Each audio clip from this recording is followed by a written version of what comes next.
Hey guys, welcome back to Film Title. Today we'll talk about some insane moments from My Feet Are Killing Me. Let's head into it. Number 1. Emily. Since the coronavirus pandemic and forced lockdown, Dr. Ebony Vincent has been assisting her patients via virtual meetings. Dr. Vincent spoke with Emily Flores, a patient who has been in excruciating agony due to her foot. On the episode released back on October 15th, Emily disclosed to Dr. Ebony that she was diagnosed with spina bifida when she was 9 years old. Her pinky toes curled up as a result of this ailment. Doctors at the time offered her hope by telling her that surgery may correct her toes and restore her normalcy. Emily decided to go forward with the treatment without hesitation. Emily said that 2 rods were put within her pinky toe in the hopes of restoring its form. She was instructed to store the rods for a few months. Unfortunately, the procedure had little effect as the pinky toes returned to where they had begun before the procedure. When Dr. Ebony examined her feet, she was astounded to see that her pinky toes were totally submerged underneath her foot and were holding the full body's weight. She could empathize with Emily since she knew how much agony she would be in. Emily revealed that she had to put off seeking treatment for a long time because she wanted to keep up with her 2-year-old kid. She promised Emily that they would consider other possibilities and see what else is feasible. Emily acknowledged that there were moments when she wished she could cut off her pinky toe and see if things would get better.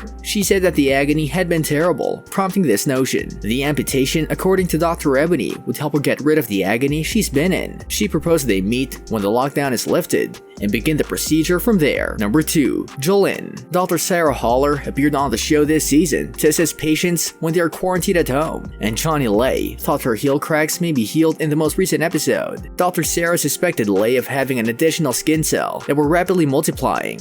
She wanted to meet her via video call and learn more about her condition before making any decisions. Lay explained that she had heel cracks for a long time, and they have now become an issue for her. She went on to say that when they reopened, they would often ache and bleed.